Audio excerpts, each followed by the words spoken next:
Come here. Get off.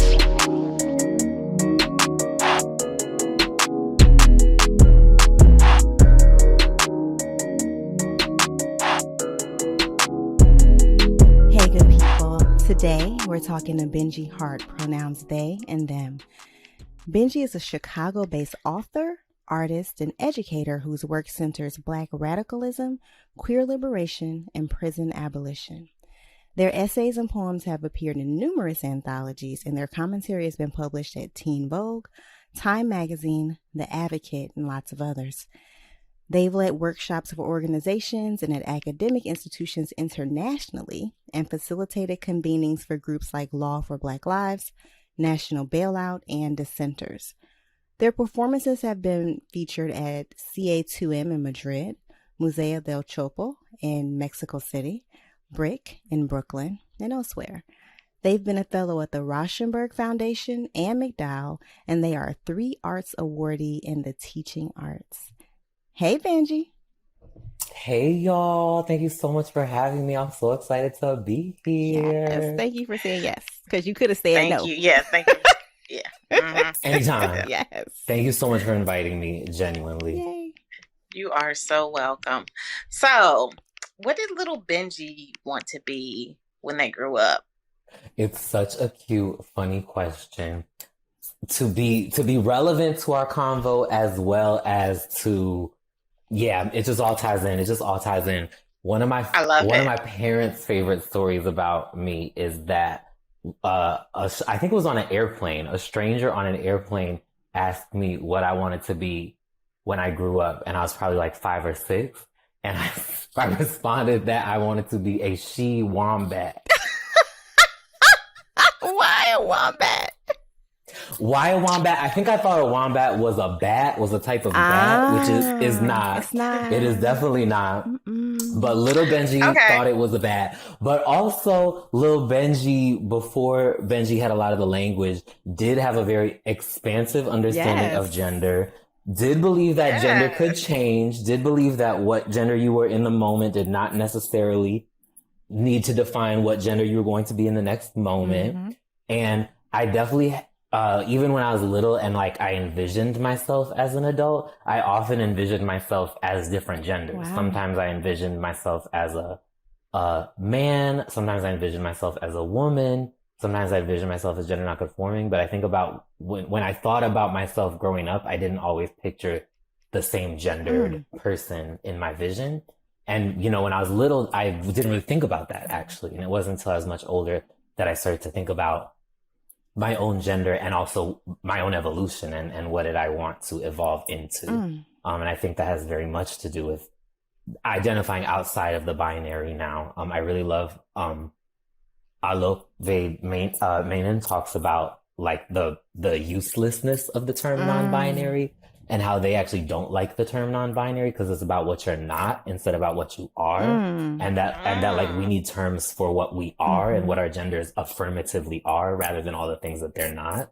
And I really love that because I feel like I actually don't have that terminology in this moment. Like non-binary is kind of like the best thing that we have, but I'm like actually really not into that. Like that's really not let's be real. It's like not a cute word. Like it's just, it don't sound cute.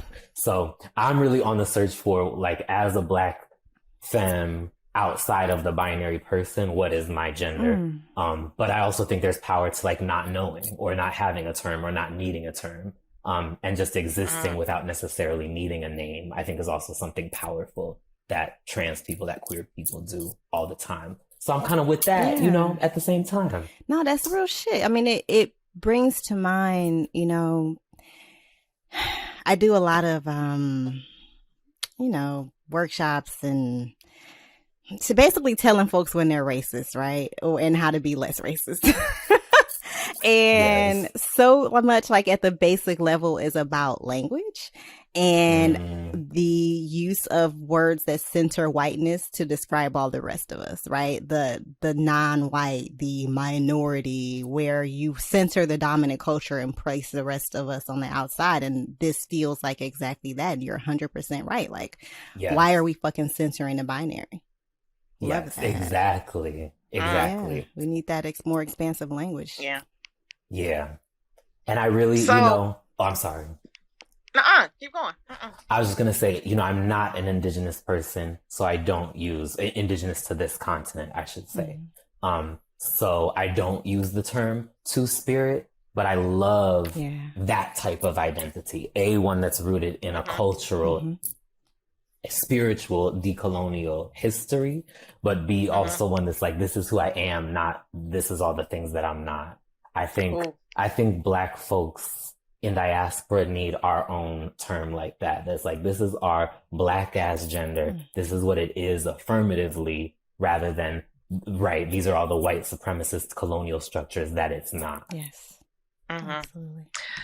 Okay, Benji. So that story was just so cute, and it makes me wonder, and if this is too personal, then be like, bitch, kill it. But like, how did your parents help you foster this openness and this openness around gender? I think my mom was a big part of it. And I actually, when I was in conversation with Adrian on how to survive the end of the world last week, we started getting into this a little bit too. I think like my dad, who is my Black parent, fostered some very strong roots for me around race and racial identity. And my mom, who is my white parent, I think fostered a lot of feminist roots for me. And I think my mom in particular, who I was very close with when I was little, was very protective of me, not in a sheltering way, but in a, you need to be allowed to be your fullest self, and you need to be allowed to figure out who you are without other people interjecting. And I think my mom was very protective of my feminist as a young person, which again was not terminology that I had, and was very protective of like my softness and my sensitiveness, which in other parts of my life, like school and, like other places, were definitely things I was picked on for, definitely things I was an outcast for. My mom was very intentional about making sure I didn't reject those things, even though other parts of my life and other parts of the world were very much from a very early age, encouraging me, pressuring me, forcing me to reject those things. I think my mom played a really large role in telling me that who I was not just acceptable, but important and powerful and beautiful. And I just think so often about, especially like, I think around like 13, 14, like middle school, that's when I was like trying my hardest to fit in and trying my hardest to really break those things that, whatever I was doing that people were calling me gay, I was trying to stop doing that thing. Whatever thing I was doing that people was like, why you do that like a girl? Why you talk like a girl? Why you act like a girl? I was trying to stop doing all of those things, just so that the bullying would stop and the shit talking would stop. And I just failed miserably. I was not fooling anybody. And it was such a painful time trying so hard to fit in and failing so badly, trying so hard to be a man and masculine, trying so hard to be straight, trying so hard to like do the things that boys were supposed to be doing at that time, and being so bad at it and being so awkward at it. And now that I'm grown, it feels like such a blessing that I failed. It's like, oh my God, thank God. Like I was trying so hard to kill those things and they would not let me. And I am so grateful to whoever was watching over me and was like, no, honey, you're not going to kill that. No, you need that. You need to protect that. You need to actually nurture that and support that and carry it with you to the next stage. And just so many of the boys and men in my life were successful. So many of the boys and men in my life were successful at killing off those things. Were successful at severing their connection to their sensitivity, to their femininity, to the wisdom that I think men and boys are taught to reject and to sacrifice. And now that I'm grown, I'm like, oh my God, thank you that I don't have to rebuild my connection to these things. Because so many of the people in my life are having to like dig up the roots that they buried and rebuild the connection that they severed. And, I wish if I could go back and tell like 13-year-old Benji, I'd be like, girl, I know this isn't working right now, but you're gonna be grateful. It's gonna work all out pan later. out. It's gonna work out later. Like just ride out middle school. It's gonna Just work gonna out. work it out. Just gonna work it out. I love your mama. Like, I love the fact that she felt that she needed to protect that. And, you know, like, as a parent, I remember my son, second grade, his teacher called me and was like, look, she said, not only does he talk a lot, she was like, but he's a lot of person. And I was like, bitch, look at the house he grew up in, right? And I was telling her, like, yes, it's a problem in second grade. He's disrupting, but I don't want to kill that in him, because that is going to be what buys me an island. And I'm going to be like laid up on somebody's island. Okay. Because of it, you know? And so I think that's so beautiful that your mama was like, let's protect my baby. Let's make sure we don't kill who they are. That's right. You know? So I love it. That's right. You know, we've actually had guests talk quite a bit about the idea of like a second adolescence that so many queer folks go through, where they're coming into who they are because so often they were not able to do that in that time. And the way that you just described that, you know, of the folks in your life who have had to rediscover and reconnect to that part of themselves that they have killed, it's probably the most moving way I've ever heard that explained. Mm-hmm. Yeah, that really resonated. Yeah. Thank you. Mm-hmm. I definitely feel like I'm drawing on the wisdom and the observations of lots of queer and trans folks. You know, I don't think I'm the first person to make that observation, but definitely as someone who was socialized as a boy and no longer identifies as a boy, just seeing so many of the boys and men who are socialized next to me, you know, socialized around me, the work that they're having to do, the healing work that they're having to do in their adult lives is very, very different from the healing work that I'm having to do. Lord knows I'm doing a lot of healing work. Aren't we Lord all? knows Lord have mercy. I have a lot of work to do. I have a lot of work that I have done. But it just looks so different. And folks trying to like rebuild their sensitivity, rebuild their relationship to femininity. It's like, yeah, that we here. Like, that's not something I need to rebuild, you know? That part I'm good on. You know? Let's work on this other stuff. Exactly. Okay, so how did you come into your activist self? I often don't use terms like activist or organizer, because I think they create sort of like a special identity around work that I think we should actually all be doing, and that actually most of us do, but don't get called activists or organizers for doing, especially when we're talking about oppressed and marginalized people.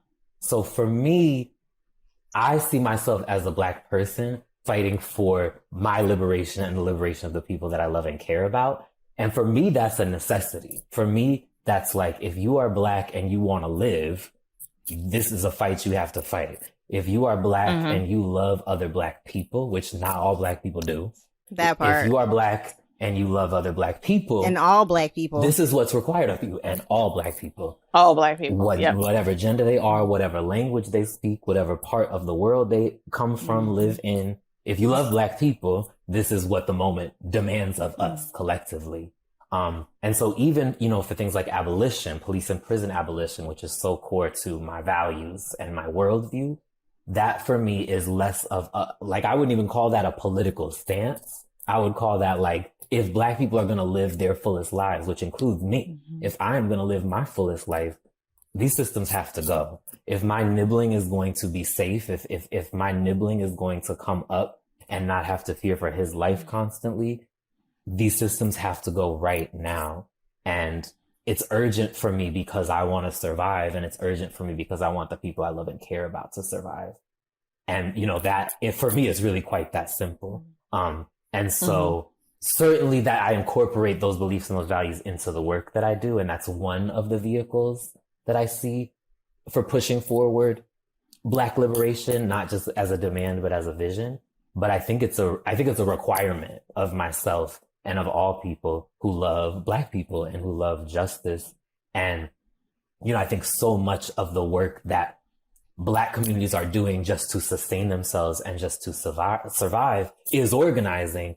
And that's part of the reason why I don't like feeling like that's a term that's only applied to me or to people who are doing work similar to the work that I'm doing or in the capacity that I am doing it in. Because if you are getting your community together to push back and resist these systems and these structures collectively, not just as a constellation of individuals, but as a collective, that is organizing. And Black people are doing that all the time. Black people in the hood are doing that all the time. Black people, Black families, Black parents, Black mothers are doing that work all the time. Right. So often, and we talk to folks and they develop themselves along a career path, and then they realize that they can marry the I'm Black and I am pushing for all of our liberation side of themselves with the career part of themselves. Do you know what I'm saying? At what point did you come to realize that your art could be your vehicle for moving us closer to liberation? It's a great question, because I hope that my art can do that. Sometimes I feel like it's doing that and sometimes I don't. So I hope that it can. I hope that it can be a contribution. But the other reason I think it's a great question is because there is a real tension between, what do we do professionally? What do we do as part of a career? What do we do for money? Which we have not abolished capitalism yet, so we need to ask that question, sadly. But what do we do to sustain ourselves, to survive? And what do we do to help achieve our liberation? Because often those things don't go together. And I think so much of the crisis of this moment for folks who are trying their best to do this work is how do you do it sustainably, but in ways that are actually threatening and actually dangerous to the systems and structures that are harming us. And the reality being the systems and structures are not going to pay you to undo them. The systems and structures are not going to give you no stipend, are not going to give you no salary to destroy them. And so I am always doing that balancing act, as we all are. But I also think it's real, not just to acknowledge the contradictions, but to actually ask ourselves, what are we doing for Black liberation? Because it may not be in reality what we're doing for a paycheck.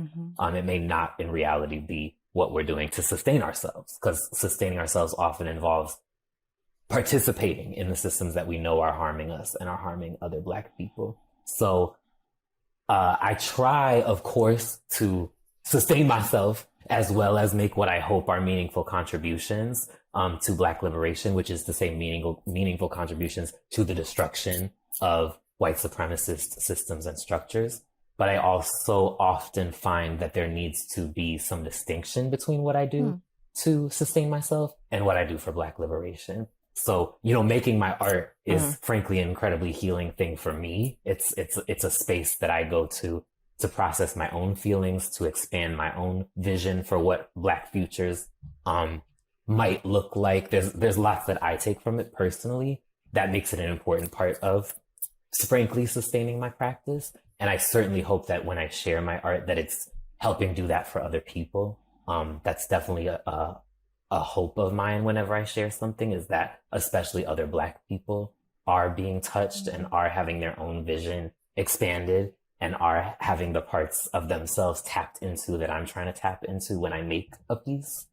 And at the same time, I don't think any art that I make alleviates, takes any of the need away from me to be in the street. Like what me being in the street, me shutting shit down, me going to meetings, and me being a part of collective spaces where Black people are figuring out how do we push back against these systems is just as important.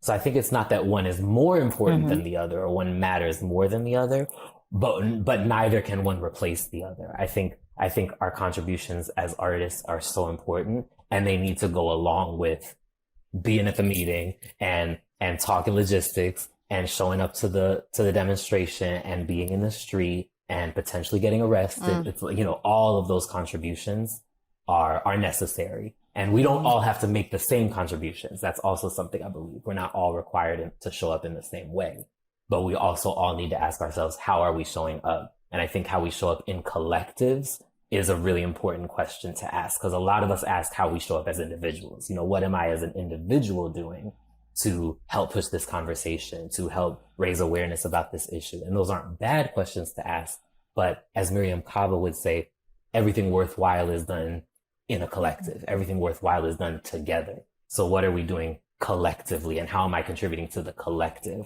I think is a crucial question to ask that capitalism encourages us not to ask.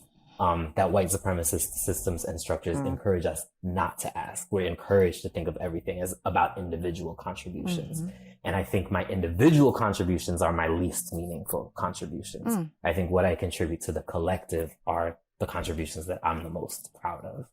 Word. Thank you. Okay, so Benji, tell us about Dancer as Insurgent. Dancer as Insurgent is my first solo performance that I wrote, which I actually wrote as an undergraduate at Wesleyan University. So it was essentially my senior thesis for African American studies. And so it's approximately 20 to 25 minute performance. Looking at sort of the history of Vogue, and for me sort of trying to reframe Vogue as a radical Black art form, Black queer art form, and situating myself as a Voguer within that lineage. And so it's a mix of poetry and spoken word, no musical accompaniment, just me speaking and me dancing, and sort of situating Vogue in this radical history and situating myself in a lineage of trans and queer Black people struggling for our liberation. Word. And you've been voguing since you were 16, right? That's correct. I came out when I was 14 years old, and I started voguing when I was 16. I joined my first house when I was 18, and I won my first ball when I was 20. Hey. How did you? I'm just all off these damn questions. I apologize. We taking it. You wrote really great questions. How did you how did you get into voguing? Like, I know they didn't come to your school and recruit kids. Correct. So how did that happen? I grew up in Amherst, Massachusetts, which is a suburban college town in Western Massachusetts. Mixed race, mixed class, but still predominantly white. And so when I came out, I was one of, if not the only one of, I'll say, very, very, very few out queer kids of color in my high school. One of very few out queer kids, period, which meant the pool of queer kids of color was small to begin with. Yeah. Exactly. So at the beginning, at that point, 14, ninth grade, I really didn't have an identity. I knew that, again, using the language that I had at the time, that I was a boy who was attracted to other boys. But I wasn't even using the term gay at the time, because the only images of gayness that I had were white images. And just culturally, I was like, well, if that's, I don't do any of these things that gay people on TV or gay people in the few media sources that I have do. So that must not be my identity. And it wasn't until I sort of began an active search for what does it mean to be Black and queer, that I was actually introduced to Marlon Riggs. And Tongues Untied is a famous sort of art film that Marlon Riggs made, exploring primarily Black gay men's identity, though not exclusively. And there's an incredible moment in Tongues Untied where Essex Hemphill is reading a poem. Essex Hemphill, this Black HIV positive queer poet, is reading this incredible poem. And it's just showing folks dancing on a street corner in New York. And Willie Ninja is one of the voguers. There's just a bunch of incredible people voguing. And this was really my first time seeing real voguing. And something inside of me just exploded. I just knew I wanted to do that. And so I started digging and researching. I watched Paris is Burning shortly thereafter. I watched How Do I Look shortly thereafter. I was just like finding whatever material about Vogue I could. And I just started practicing on my own. And then it was the summer that I turned 18 that actually like a dance mentor who knew Willie Ninja brought me to New York, which is only about, like 4-ish hours away from Western Mass. And I ended up joining the House of Ninja that summer, which was just a wild summer / my wildest little 18-year-old baby queer dreams coming true. But that was sort of when I started actually participating in the ballroom scene, first in New York. And then I moved to Chicago when I was 22, 23. So then I kind of transferred over to the Chicago scene around the time that I was 23. Okay. All right. So now let's talk about World After This One. So World After This One is still kind of an in-progress piece for me. I think it's getting close to being done, knock on wood. I just did an in-progress showing last week, actually, at the Museum of Contemporary Art here in Chicago, and got some really important and positive feedback. So that was an exciting moment for me. But World After This One is this piece that's been in the works for almost 4 years now. I've been sort of working on it on and off. And World After This One sort of continues from where Dancer as Insurgent left off in a lot of ways. It's another solo performance that only relies on spoken word and movement. And so sort of very minimalist, bare bones aesthetic. But that is looking at voguing, bomba, which is Afro-Puerto Rican dance and drumming music, and gospel music. And looking at sort of the lineages and linkages between those three art forms. So again, I would say kind of situating all three of those art forms in a radical history of Black and queer resistance. But I think also in a different way from Dancer as Insurgent, delving into the gray area and looking at the complicated ways that Black people use the tools, use the materials of empire, of colonization, of white supremacy, even in some ways, to construct and imagine Black liberation.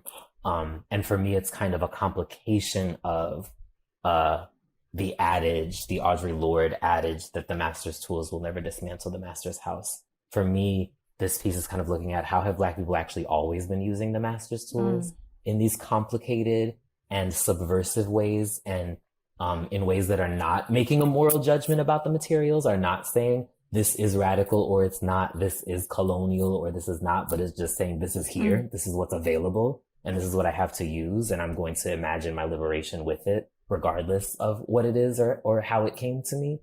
And just both the ingeniousness of our ancestors and the ingeniousness of Black people in being able to transform anything into something that could potentially, not necessarily, but could potentially help imagine Black liberation.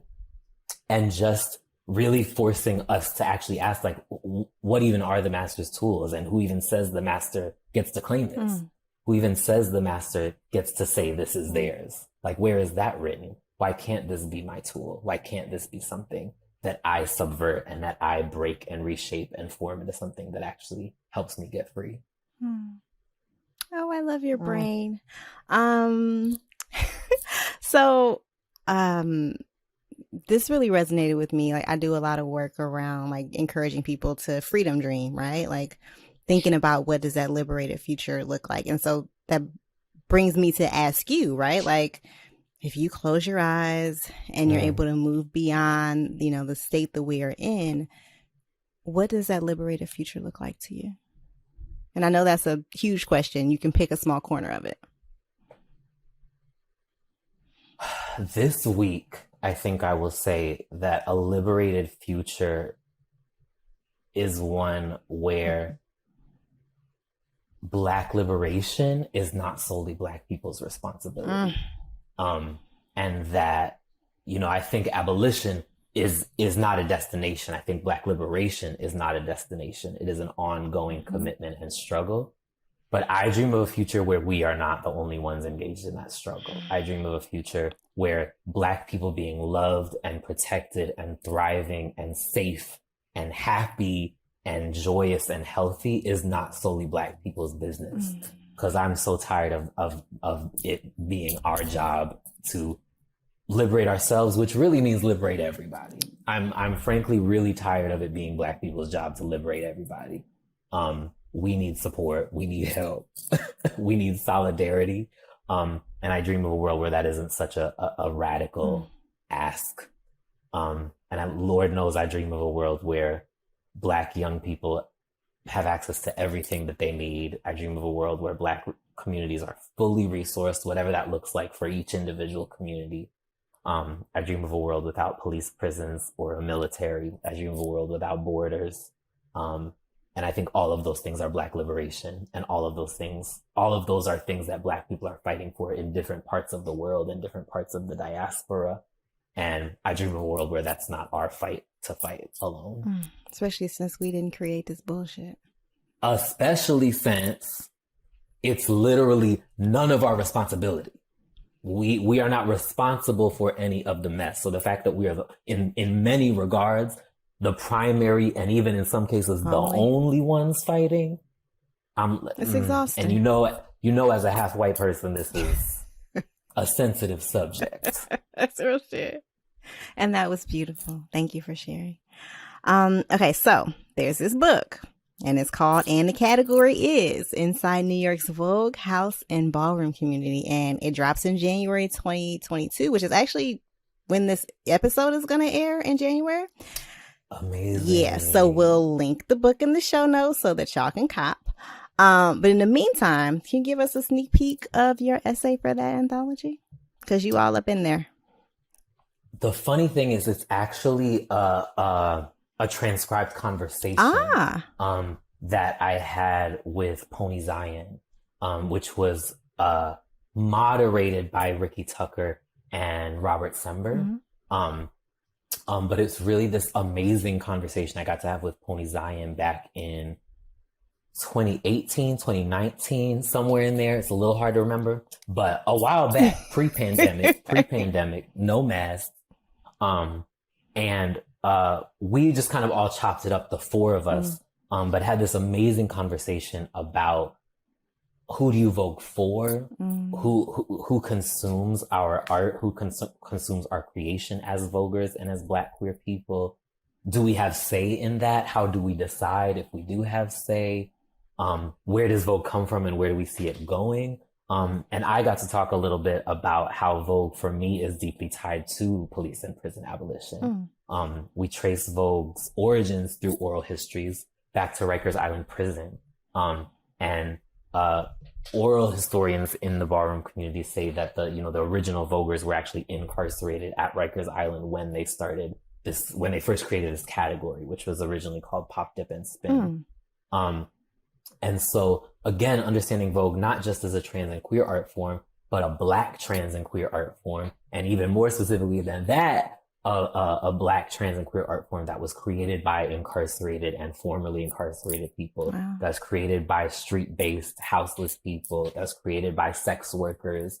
That's created by trans women. And for me, none of those things, you can't Vogue without giving reverence to all of those communities, to all of those people, and without demanding liberation for all of those people, which is for me so much of what is missing from people's participation in Vogue.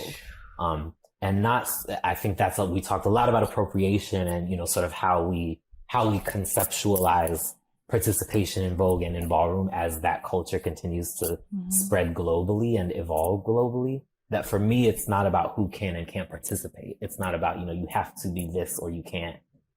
You're not allowed. You have to be this or you're not, you can't come. For me, it's evolved past that to, you need to understand the lineage that this comes out of, and you need to ask yourself what you're doing for the folks in those lineages.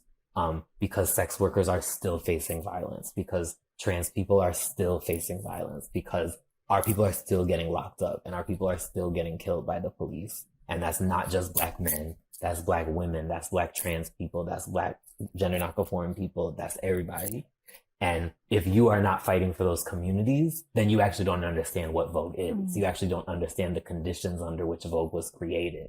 And that's always going to limit your ability to participate. And that's always going to limit your ability to actually fully immerse yourself in the form. And if you're serious about the form, then you need to be serious about fighting for the people who created it. Right. I mean, that actually extends to another question that we were going to ask.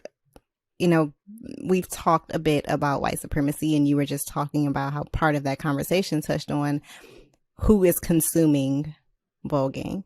Can we talk about the ways that white supremacy shows up in that space? Oh, it's a big question, you know, kind of hearkening back to this piece that I've been working on, World After This One. I think Vogue is a great example of a Black art form. The ballroom is a great example of a Black space and a Black community that is complicated. That is, yes, was created by Black trans and queer people for Black trans and queer people, and also has a long history of gender policing and, you know, a long history of celebrating gender conforming trans people and shaming trans people that don't conform. A long history of celebrating thin bodies, a long history of celebrating light-skinned folks. You know, it's like any Black space, we bring our baggage and our trauma into it, and it shows up in complicated ways. So for me, it's actually important to celebrate the radical history of the ballroom scene, and to also talk about, like, it's a complicated place. And it's not always a welcoming place, and it's not always an affirming place, and not everyone has had that experience in ballroom. And that's actually okay, because that's part of the history. That's part of understanding the complexity of the form and the people who made it. So I think just, you know, the ways that we as Black people perpetuate white supremacy is something to be real about, and something that shows up in ballroom all the time. But then certainly as the form has gone global, even somewhat recently, like in the last 10 years, there's scenes pretty much on every continent, which is beautiful. And some of those scenes are unrecognizable. I've seen some balls in Europe. I've seen some balls in Latin America, participated in some balls in, like, different parts, you know, outside of the US. And it's both really amazing to see the ways that people are taking it and making it their own. And also really heartbreaking and disturbing, and in some cases infuriating, to see the ways that Blackness and Black people specifically are erased, and that people continuously, conceive of ballroom as a trans and queer art form, and never say the word Black, and explain and justify their own participation as, you know, this is a trans and queer art form, and I'm a trans and queer person, without asking, what does it mean for me as a white trans or queer person to be participating in this Black art form? What does it mean for me as a brown trans or queer Black person to be participating in this Black art form? And again, not just have I addressed my own anti-Blackness and my own racist thoughts and feelings about Black people before I step up into this Black tradition, but what am I doing on behalf of Black people? How am I fighting and struggling alongside of and on behalf of Black people is not a question I see very many people asking. And in fact, I've experienced people literally being upset when you assert that Vogue and that ballroom is a Black art form. And so people's just complete resistance to even acknowledging that this is something that came from Black people, much less to then actually allow that to push them towards a Black liberatory lens and a Black liberatory commitment, is very disheartening for me. And I got to tell people all the time, it's like taking stuff from Black people and erasing Black people's contributions is not radical. Like, you're not doing nothing radical, and you're not doing nothing new if that's your way of participating and showing up in this art form. That's what y'all been doing since who knows how long. That's how y'all been treating Black people for centuries, is consuming our art without giving us real love, respect, and appreciation. And if that's what you're doing in 2021, A, I feel sorry for you. B, somebody needs to remind you that there's nothing radical about that. There's nothing decolonial about that. There's nothing visionary about that. Like, there's no decolonization without Black people. And there's no liberation. There's no revolution for trans and queer people included, without Black people. Fucking tale as old as time. As old as time. played out. Like not even, you're not even giving me a new challenge. Like this is the same old, same old. Mm-hmm.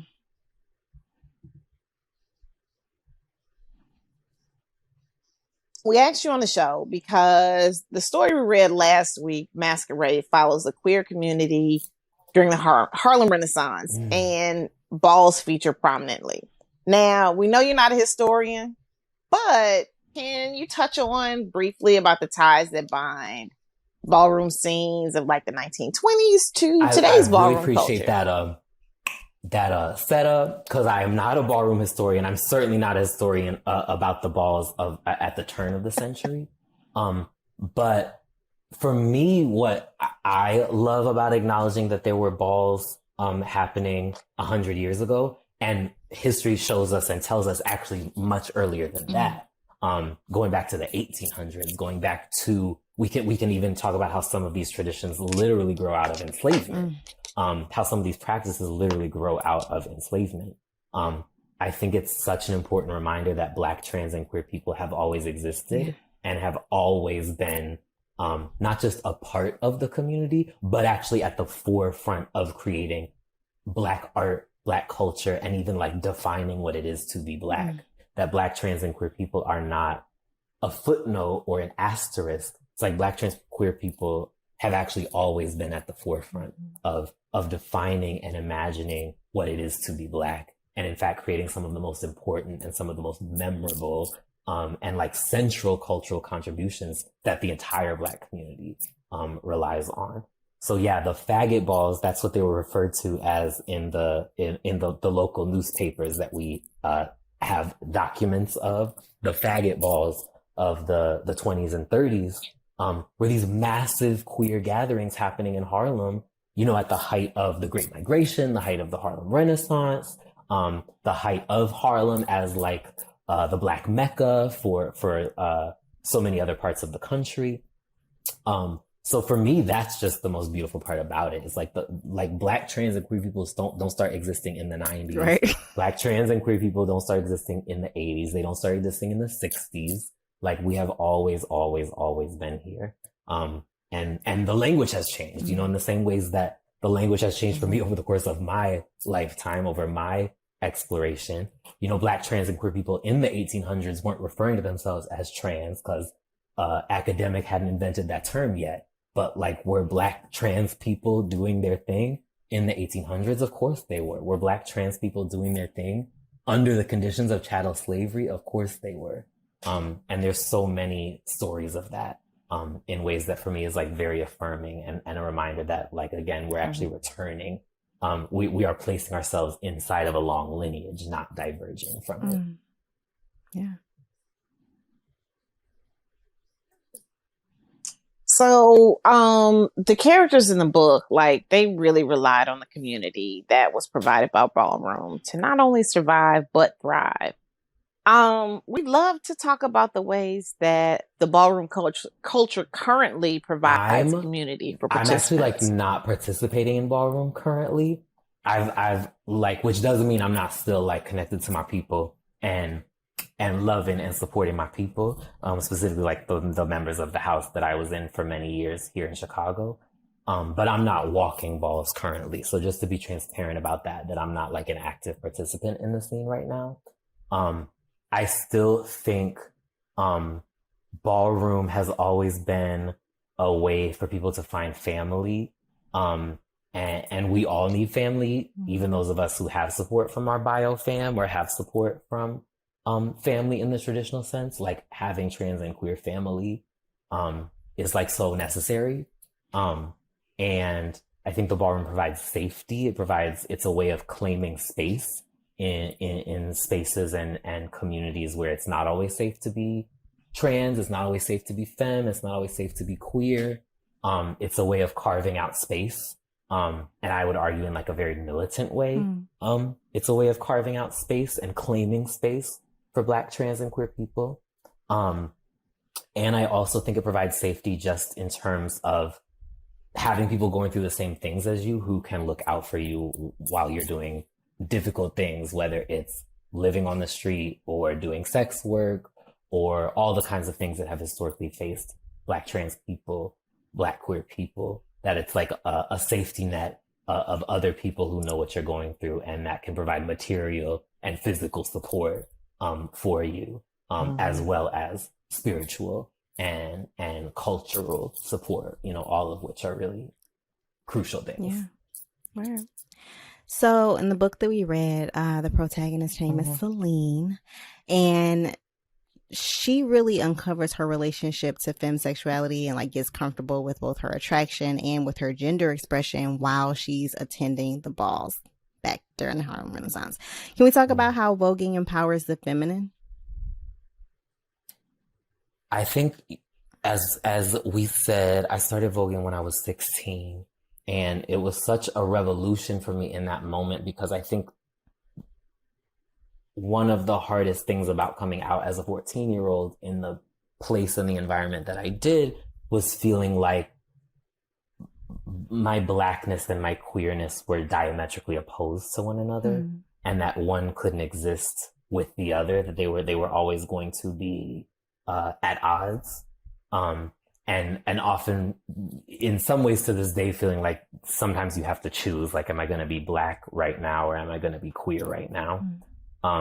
And for me, voguing was so revolutionary to A, realize that Black queer people have always existed, B, realize that Black queer people don't just exist. We have carved out these incredibly unique spaces for ourselves. We've imagined these incredibly unique cultural practices that don't look like anything else that anyone else has ever come up with. And that we've made these incredible cultural contributions that folks need to put some respect on our name. But that third, or C, I can't remember which one I'm on, that for me, Blackness and femness are deeply tied. They're not in contradiction with one another. My femness is so much a part of my Blackness, and my Blackness is so much a part of my femness that it actually doesn't make sense.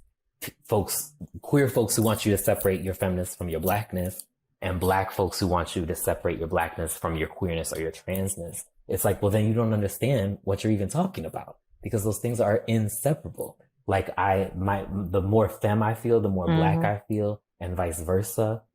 The more I invest in my femness, the more I am investing in my Blackness. The more I celebrate my Blackness, the more I am necessarily celebrating my femness. Like, those two experiences are so aligned for me. And I think the way Vogue makes that so material and makes it manifest so physically on the floor, that you can just see something that is so Black and so queer, an energy that is so Black and so femme coming out of someone's body. I just remember that feeling the first time I saw it, of like, oh my gosh, you can be both. And they actually inform and reinforce and empower one another. They don't take away from each other. Right. What's your superpower? Yeah. What is my superpower?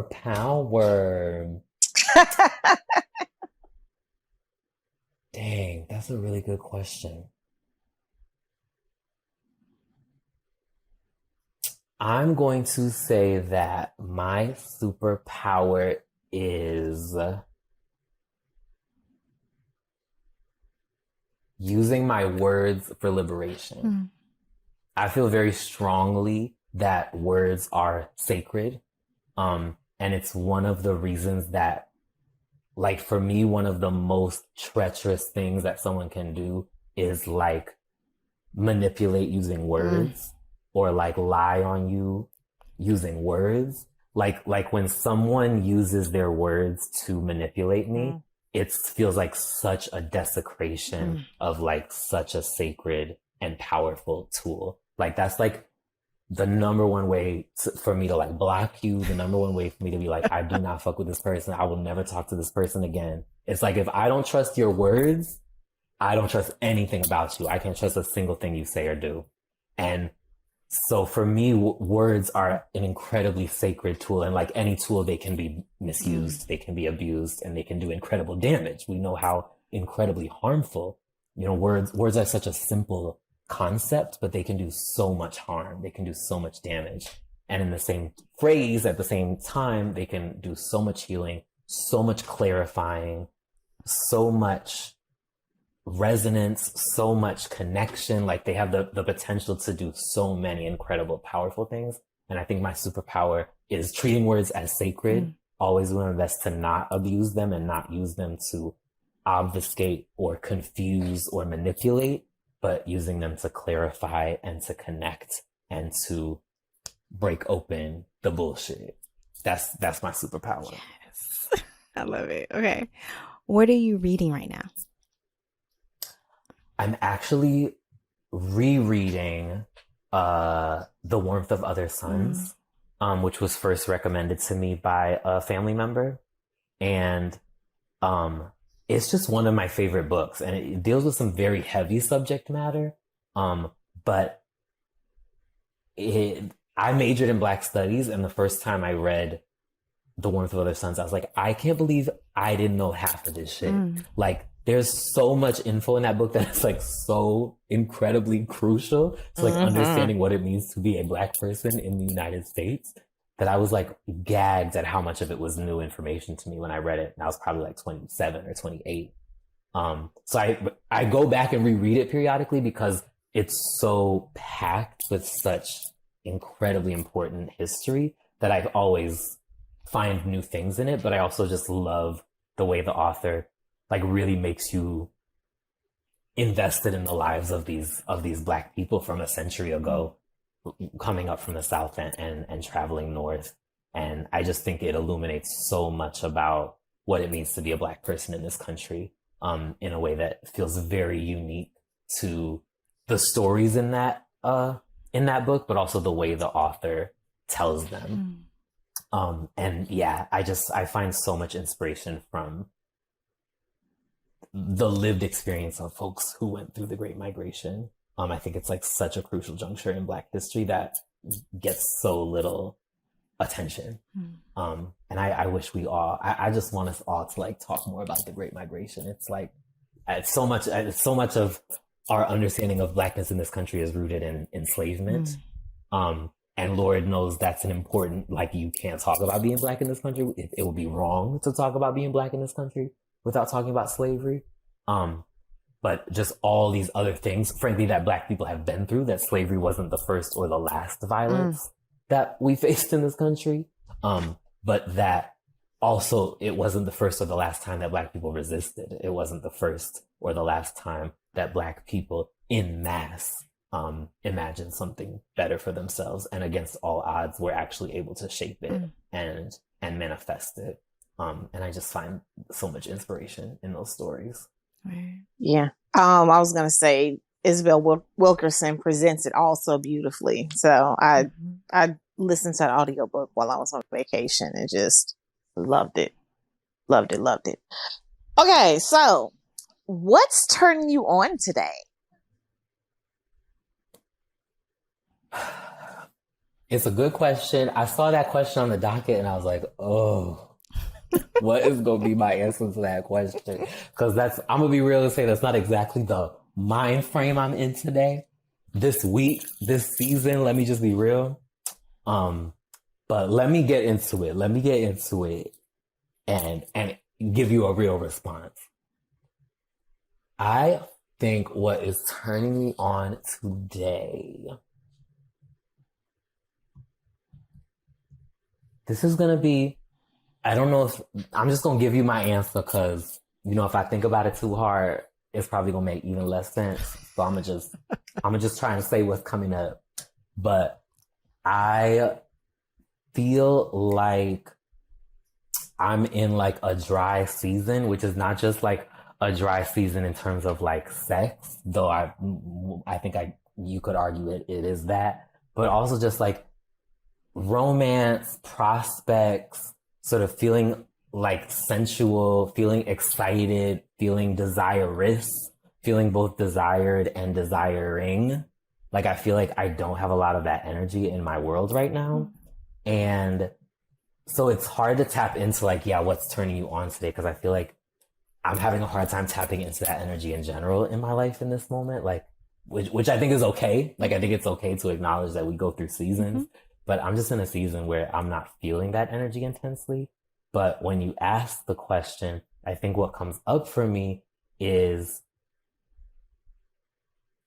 feeling turned on about being where I'm supposed to be. Like I actually feel really solid and grounded and rooted in that I'm where I need to be and I'm doing what I need to do. And that in this moment isn't bringing desire and desirousness and sensuality and sexuality into my immediate sphere in that way. But for me, it's like a practice of rooting myself in myself and rooting myself in my sense of self and knowing that the only type of desire that I want is like desire for me as I am. And the type of desire that I deserve is the type of desire that I believe I'm calling to myself by the actions that I'm taking in this moment. So it's like planting seeds. It's like saying prayers. It's like putting out energy for what you know you deserve and what you know you're worth and what you know is actually the only thing you can accept, that you can accept nothing less than that actually. I feel turned on by that. I feel turned on by like, I'm where I'm supposed to be.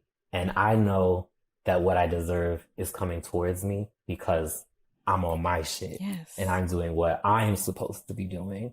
And the right energy and the right connections and the right feelings even will find me when the season changes.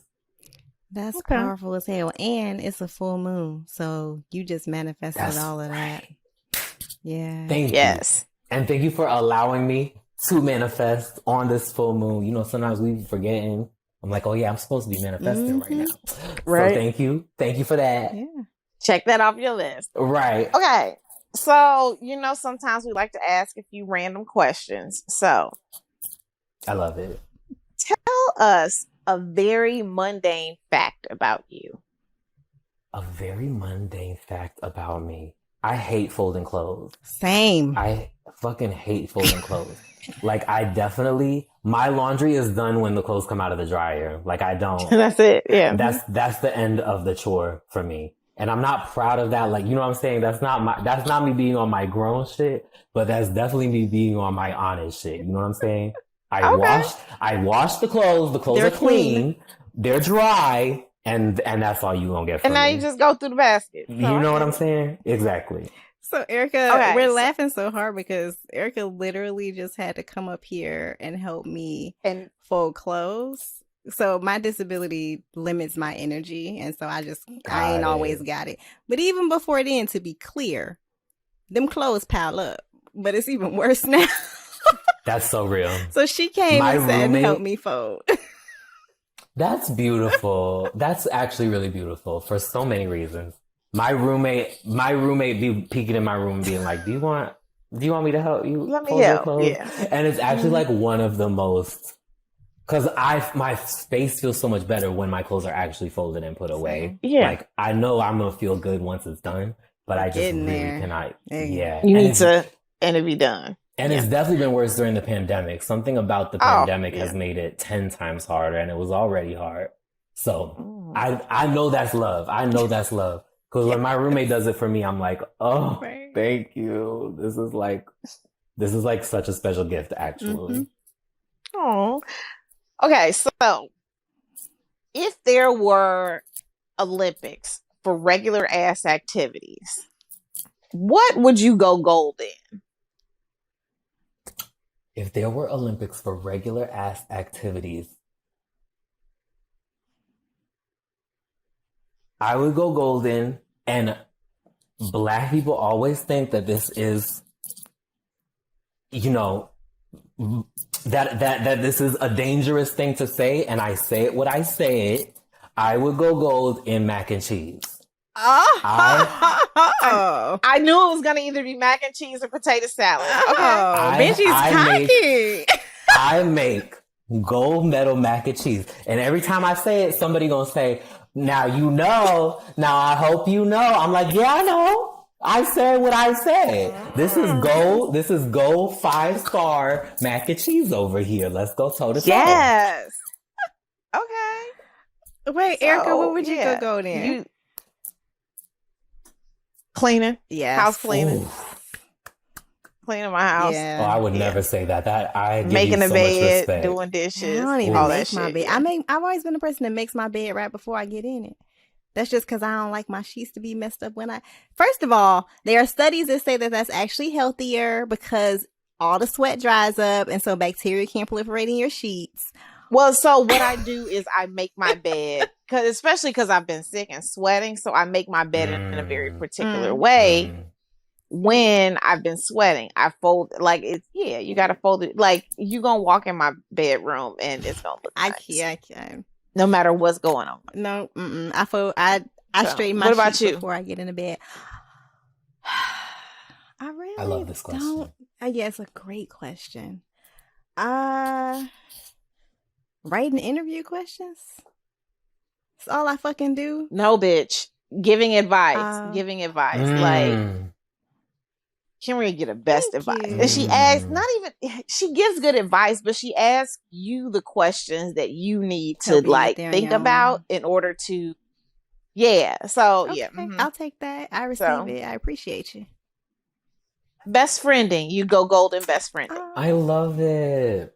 I feel so lucky. My good friend, Kemi Alabi, who y'all should definitely have on this show, is a Black, African-American, and Nigerian non-binary poet. And their gold medal, I'm just going to share their gold medal skill. They are so good at helping other people realize what they're trying to do with a piece of work. And it's exactly like what you had said, that they just know the exact right question to ask you to help you answer what something is trying to do. Like they just know so quickly and concisely a pointed question to ask you that then for you totally clarifies like, oh, this is what this poem is trying to do, or this is where this piece is trying to go. And I've just never met another artist with that skill that they can actually help other people figure out what they are trying to do with the piece that they're making. Yeah, that's dope. And it's just like such a special superpower. Wow. Yeah. Word. Yep. So what's next for you? I know you said you think you're nearing completion on World After this one. Is that what's coming up next, or what else you got going in the works? Knock on wood, that is definitely, it's been a labor of love, and it's also been in the incubator for a long time. So I actually am excited to share it with more people, and more Black people especially. And so we'll see what happens in 2022, but I'm optimistic about some of the prospects. So stay posted. Yes. And the best way for folks to stay posted is to go to your website, which is benjihart.com. That's BenjiHart.com. And then can you tell folks where else they can find you online? Yes. Subscribe to the newsletter on my website, and you'll get a monthly update on everything that's going on and links to things and all of that. So that's the best way to stay updated on sort of my work life, my freelance life. But you can also hit me up on Twitter at RADFAGG, Radfag, and on Instagram at Benji Femini, BenjiFemini. Are you a Gemini? Are you a Gemini? I am a very proud Gemini. Yes! When's your birthday? May 26th. It's the day of I'm 27th. May Geminis, we can.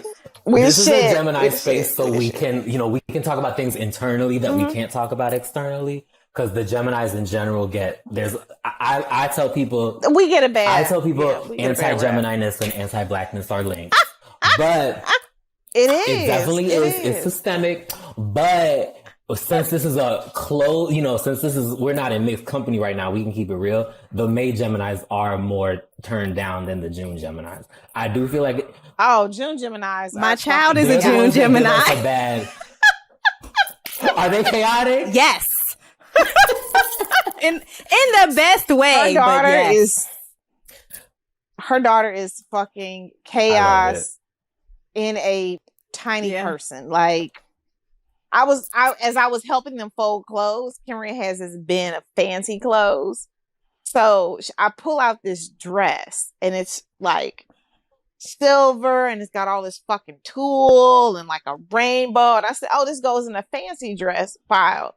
She said, no, that's an everyday dress. I said, see, that fucking chaotic ass June Gemini energy. June Gemini energy, big. I love it. Yeah. I am not a Gemini. I am an Aries.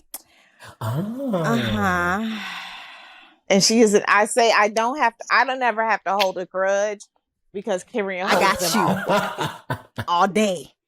I got you. And see, and that's a good Judy. That's like very important best friend energy. Exactly. I see it. I do see it. Yeah. She be like, fuck that bitch. You ain't gotta tell me why. Fuck that bitch. And it's fuck that bitch forever until you tell me otherwise. Not at all. And it still take her a while to but I get there. But yeah. I'm loyal. Yeah, you are. And that sounds like the right balance, you know? I give you the chance to redeem yourself, but I'm loyal, so it's going to take extra work with me. That's a good Judy. That's a good Judy. Exactly. Yay. Yeah. Yo, I had so much fun. You're the best. I really did too. Thank y'all so much for including me, and thank y'all so much for welcoming me into your space. I have loved being here. Yay. Oh. Okay, so when you're in DC or I'm in Chicago, we're keying. I want to come and key with you, but I also need some macaroni and cheese. Easy peasy lemon squeezy. I got you. I'll throw down in DC. I'll be like, where you at? Let's go to the grocery store. Let's do it. And I need you to know that we have had guests in our home after having these conversations and that we are so serious. Oh, I would love to. Okay. A, I would love to key in real life because y'all are amazing. And B, I will bring the mac and cheese. No joke. Absolutely. That's all. Mm-hmm. All right. Well, thank all of y'all. I'll fry some chicken. Okay. Sounds great. I'm sorry. I know that y'all are all jealous because none of y'all are gonna get. Kenrya's vegan. Food. Yeah, I'm not gonna be able to eat that food, but that's fine. There will be other things for me to eat. I will contribute. That's fine. None of y'all are gonna get any, but that is okay because y'all got to enjoy this conversation. Thank y'all for joining us this week. Yes. And that's it. We'll be back next week. Y'all take care. Thank y'all. This episode was produced by us, Kenrya and Erica, and edited by Ballistic. The theme music is from Brazy. Hit subscribe right now in your favorite podcast app and at youtube.com/The Turn On Podcast so you'll never miss an episode. Then follow us on Twitter at The Turn On Pod and Instagram at The Turn On Podcast. And you can find links to books, transcripts, guest info, what's turning us on, and other fun stuff at theturnonpodcast.com. And don't forget to email us at theturnonpodcast@gmail.com with your book recommendations and your pressing sex and related questions. And you can support the show by leaving us a 5-star review, buying some merch, or becoming a patron of the show. Just head to theturnonpodcast.com to make that happen. Thanks for listening, and we'll see you soon. Holla.